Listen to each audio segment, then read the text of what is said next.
Most people who hate Caillou hate him for the obvious reasons. The whining, the tantrums, the parents who fold like lawn chairs every time he opens his mouth. Standard stuff. We have covered that. But there is another layer to this show. A darker layer that the internet has been quietly talking about for years. A theory so unsettling that once you hear it, you cannot watch a single episode the same way again. What if Caillou is not just a badly behaved child? What if there is a reason his parents never say no to him? What if there is a reason he is bald at 4 years old? What if the warm, soft world he lives in, the one where everything always works out and every story has a gentle ending, is not real at all? Today we are going into the dark lore of Caillou. The theories, the evidence, and the question that the show never actually answered. Why does this 4-year-old not have any hair? Stay with me. This one goes places. Start with the obvious question. Why is he bald? This is the question that started everything. Caillou is 4 years old. 4-year-olds have hair. It grows. It is one of the things they reliably do. And yet Caillou, across 143 episodes and years of storytelling, never grows a single strand. The official explanation from the creators is that when the character was first designed for the books, he was a very young baby. The bald head was appropriate for a baby. When they aged him up to 4 for the cartoon, they just kept the design because it had become recognizable. The baldness was a branding decision. That is the official explanation.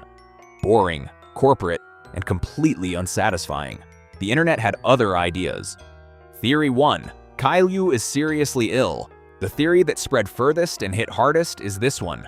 Caillou is bald because he has cancer.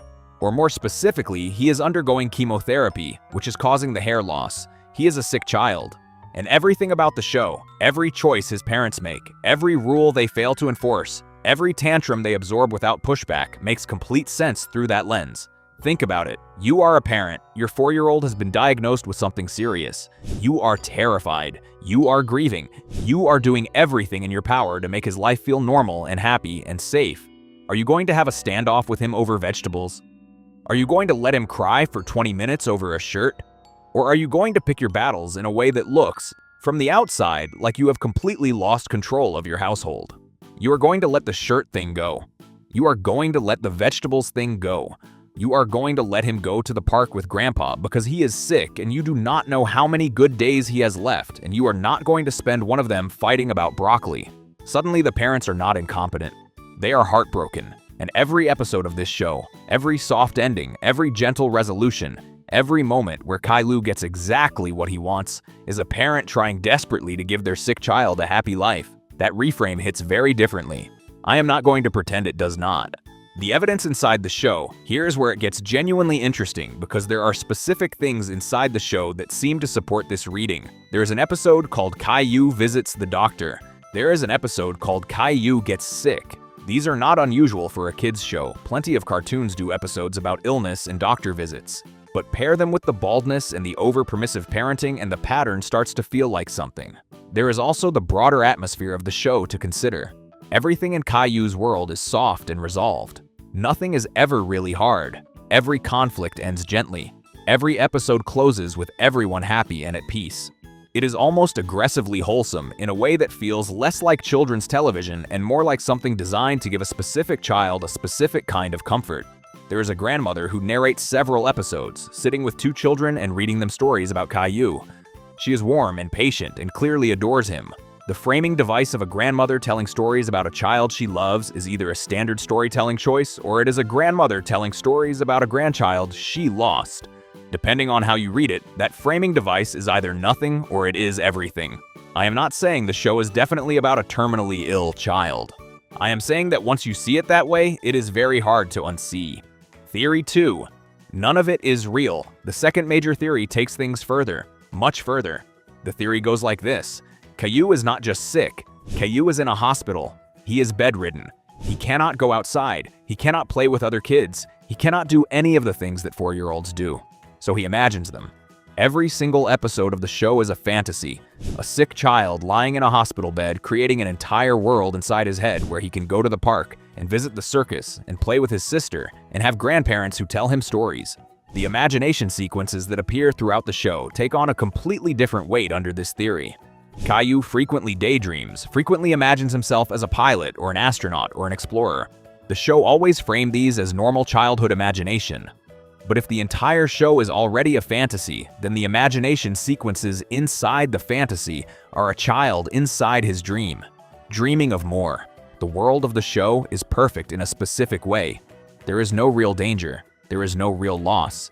Every episode is small and gentle and safe. Compared to most children's television, which has actual stakes and conflict and at least occasional difficulty, Caillou's world is almost eerily protected. Because it is not a real world. It is the world a child builds in his mind when the real world has become too much to live in.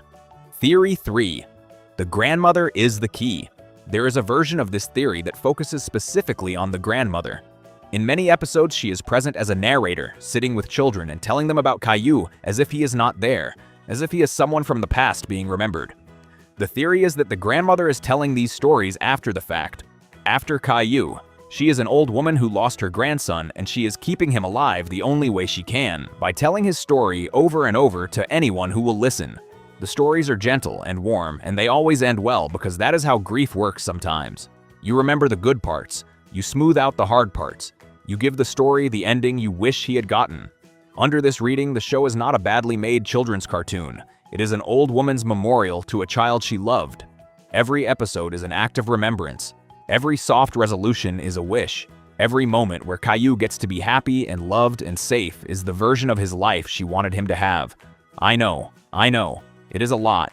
Does any of this hold up here, is the honest answer. The creators of this show have never confirmed any of these theories. The official explanation for the baldness remains the boring branding one. There is no hidden document, no interview where someone says, yes, we were actually making a show about a dying child. None of that exists. But here's the thing about fan theories. The best ones do not need official confirmation to be meaningful. The best ones work because they take the existing material and find a reading of it that is more coherent than the surface-level version. And the cancer theory, the hospital theory, the grandmother grief theory, they are all more coherent than the surface-level version. The surface-level version is two educated adults created a show about a child with no discipline and somehow thought this was a good idea. That is the official version, and it is deeply unsatisfying. The dark lore version is everything in this show is either a fantasy or a memory. The parents are not failures but are broken with grief, and the whole soft, gentle world of Caillou is a love letter written by people who were losing him. That version is sad, and it is strange, and it makes the show into something completely different than what it appears to be. I am not telling you which one is true. I am telling you which one is more interesting. The part that sticks with you. There is one more thing worth saying.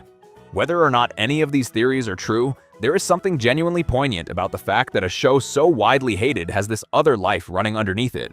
Millions of people grew up despising Caillou, banning him from their homes, ranting about his parents, starting subreddits dedicated to expressing their feelings about a bald cartoon 4-year-old. And running parallel to all of that, quietly, there has been this other conversation, the one where people sit with the show a little longer and start to feel something different. Not hate, something closer to sadness. The feeling you get when you look at something that seemed simple and realize it might be carrying more weight than it let on. Caillou might just be a badly made kids show, or he might be something else entirely. The fact that we are still arguing about it 20 years later suggests there is more going on here than a bald kid and some spineless parents.